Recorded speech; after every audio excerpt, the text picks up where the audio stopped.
I've been watching your YouTube videos and you've been ranking shows. I would like to see you rating the worst anime remakes / live actions. I don't watch remakes and live actions because they're bad. Like, I didn't watch the One Piece one. There's just no point. Like, there's just no, like, I'd rather just watch the thing. Avatar not bad, not gonna lie. It's not that good either. They just changed a couple of things. Like, there's some things I didn't care about. Like, Jet was in Omashu.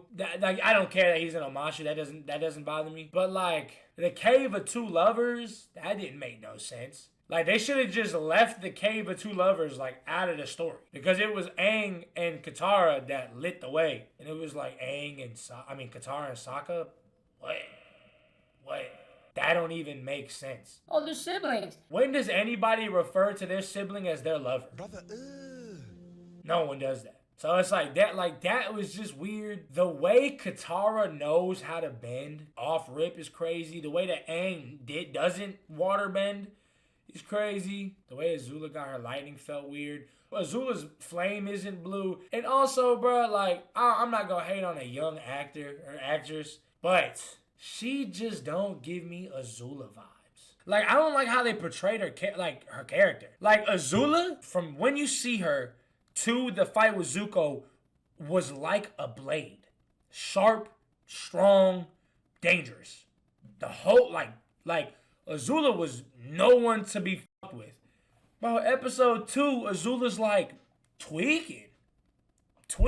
Like the girl who plays May, or Mai, whatever her name is. She's like, Zuko found the Avatar? That's crazy. He's kind of crazy. And Azula was like, and she's like, oh, not as crazy as you. You're way better. Wait. That's not how Azula is. Like, Azula's evil is insanely smart. She wasn't portrayed that way in the live action. Yeah, she was portrayed. It felt like she was portrayed how, like, when Azula lost it. And Ozai, like, I don't know.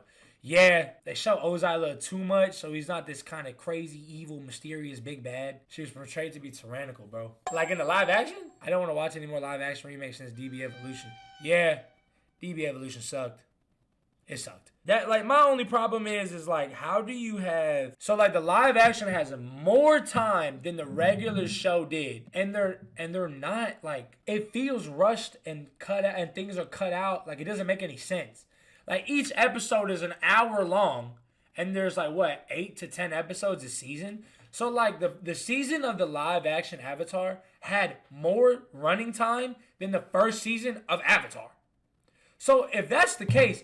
Why does shit feel rushed? No, the minutes were the same. They could have made it perfectly. Oh, the minutes are the same. Like you just have enough time. Like, I don't understand it. But, like, it just don't make no sense. Like, that's the thing that kind of bugs me about it. So it's like, while I don't care that Jet is in Omashu, I care that, like, okay, from the first episode to the episode we see Aang go into the not the Avatar state, into the Air Nomad, like, temple. Like, his temple, and he finds Monk Gyatso and he goes crazy. We'd had only been there for one episode. Episode 2, Katara's like, we're your family now, Aang. We're your family? I met you an hour ago. Or at least that's how it feels. Like, there's no development. It's just a lot of dialogue. It's like, my name is Aang and I'm the Avatar of all elements. And because I'm the Avatar of all elements, I have to save the world. Because I'm the Avatar. Oh, you're the Avatar, the savior of the world with all the 4 elements? Like, what? And, no, actually, one thing that really bugged me, the one thing I cannot forgive them for is Aang in the live action didn't run away. He didn't run away from his responsibilities. That was the biggest thing in his story, was that he ran away. He found out he was the Avatar, basically got cold feet, just wanted to be a fun kid, and left his people on the same day that they, like, died. So it was like the whole point of Aang, like, Aang was his guilt, his frustration, him leaving. So in the live action, bro, Monk Gyatso is like a spirit and is talking to Aang, and he goes, don't blame yourself. You couldn't have done anything. What the fuck was Aang gonna blame himself for? He didn't do nothing wrong. Bro found out he was Avatar. And I said this before. He found out he was the Avatar and was like, yo, Appa, let's go on a smoke break. Let's go take a drive for 15 minutes. We'll be right back. What the hell? Like, what the hell you got to feel bad for? You know what I'm saying? Yeah, the stuff they changed and cut out are very key parts. That's literally something that he needed to overcome to control the Avatar state. Yeah, bro, like, I don't know. Like, that shit really bugged me. Yeah, I mean, there's some good things about it. I'm not going to say it's all bad. But, like, that was crazy. Like I don't like the unnecessary changes that have to do with the plot. Kyoshi was yelling at my boy.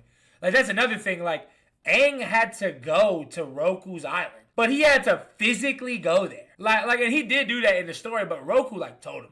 Roku was like, yo, come on over to your boy. I would never understand the downfall of the live action. Where'd your comment go?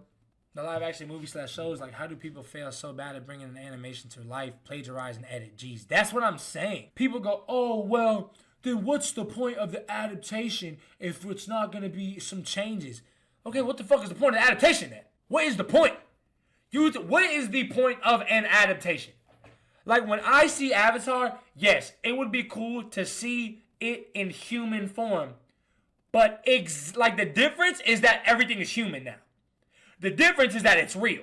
That is what I'm here for. Oh, shit, that fight looks crazy now that he's a real boy. What the fuck is this, Pinocchio? You know what I'm saying? Like, that is what I'm watching this shit for. It's not for you to fucking add your little tidbits of information that don't even fucking make sense. Now, I like how they made the firebenders a lot more dark. That was kind of cool. You saw somebody die. That was crazy. But it's like, yo, let's keep it legit to the story, man. They said for season 2 that Toph is not going to be blind. See, they said, like, I heard somebody say that, and that's got to be a lie. That's got to be a lie. I'm looking that shit up right now. Somebody said that yesterday, and now somebody said it again, so now I'm like, hold up. I'm looking at it. I'm not seeing nothing. No, she literally can't be blind. Like, she literally cannot be blind. Literally. Like, that is not... Yeah, someone just made that up. Because that is her character. Like, that's like saying, oh, in this next season, Aang's not the Avatar.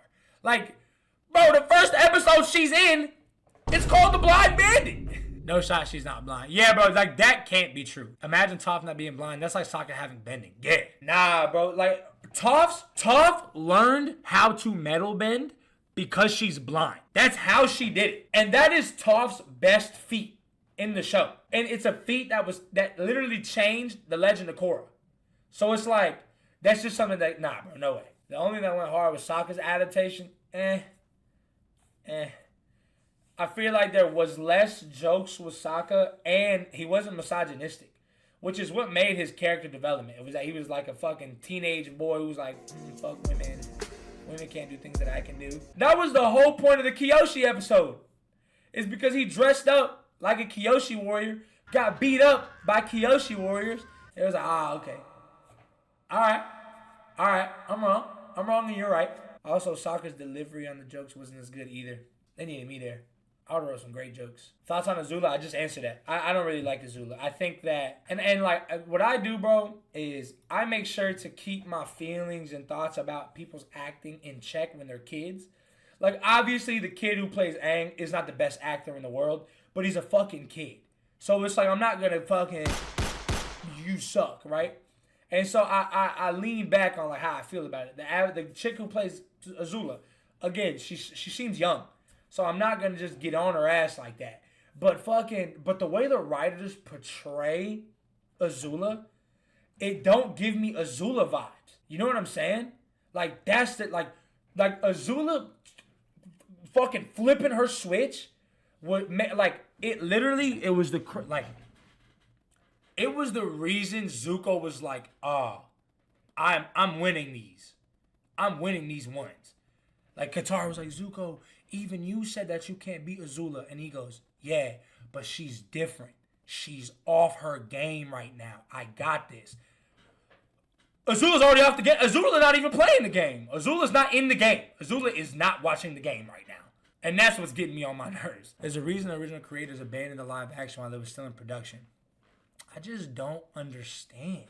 Azula was so calm, level-headed, like she could rule the kingdom and just lost it. Yup. And then it was the best Agni Kai ever. There's no way this shit gonna happen in season 3. Yeah, I don't see their Agni Kai being as beautiful as it was. Aang flying still got me tight. I mean, I wouldn't call that flying. I think he was just kind of floating with gusts of wind. You know what I'm saying? But off subject, I knew something was off when he was scared of Ko, the face stealer. Like, come on. Oh! Yeah, bro, what the fuck was that? The fucking owl came up out of nowhere in the spirit world. Wang Shi Tong? He was just in that bitch. He's like, yo, Aang, your people over there, they can't understand me, but you can. Sup? Where's the library? So you know what that means, right? We're not getting Appa's lost days. We're not getting that. Like, Appa going missing, how is that going to happen? The only reason that happened is because the sand benders took him. The only reason they were in the sand was to go to I just realized. How are they going to figure out the information for the Day of the Black Sun? They find that out that Zuko has his moment then. Where he's like, fuck you, Dad. Fuck you, bitch.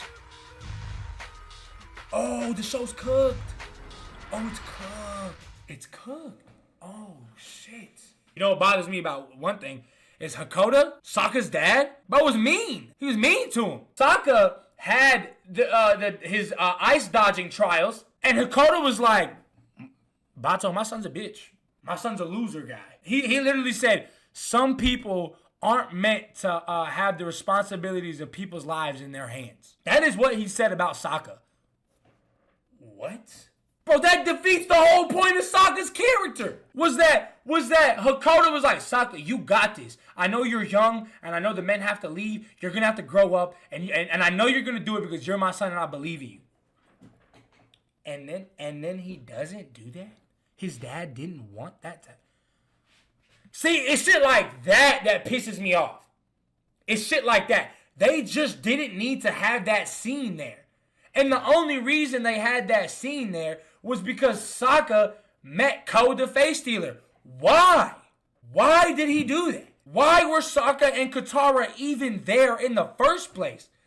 Aang was meditating and he woke up and Sokka and Katara are like, yo, we're spirits too. Let's go hit you, man. Why are y'all spirits? Why are y'all doing that? It don't even make... What is this, a proximity spirit thing? What the fuck is that? That don't even make sense. I'll forgive everything if Sparky Boom Man is Batista. Fire. And then when Aang met Bumi and Bumi was mad and rude to Aang, like, what? They were best friends after Aang got released. Aang named this kid after him. Like, what? Yeah, that don't make no sense. And, bro, Aang hit him with, and, like, Bumi brought him, invited him, was like, sup? I'm the Earth King. Aang goes, sup? Oh, shit, Bumi? What the fuck? What in the fuck is that? What in the fuck is that? No trials, no nothing? Yeah, like, what? And Katara was the one who saved the gang during the first episode and not Aang during the Avatar state. Like, that moment was supposed to be important. Exactly. But they couldn't have that moment because if you go watch the first and the second episode, like, that episode ends with the gang escaping Zuko. And then the second episode begins with Aang going in the Avatar state. So, because of the pacing being bad, like, if you go rewatch the back half of the first episode and the first half of the second, Aang would have went the Avatar state within like 10 minutes of 2 episodes. That's why he didn't go Avatar state fighting Zuko. Was because it would have been Aang is awake, Zuko comes to the village, Aang gets captured, Zuko goes to Avatar state and leaves. Episode 1. Episode 2, Air Nomad Temple, Aang goes to Avatar state again, everybody. But, like, the pacing's so bad that you can't do that. And what makes me the most mad, bro, is all you have to do is copy. What are we going to do for the first episode, guys? Let me go watch the first episode of Avatar, and let's just do that. Bet. That's it. That's it. That's literally it. It's tough, though, because then we'd be complaining that it's the exact same thing. Who would be complaining about that?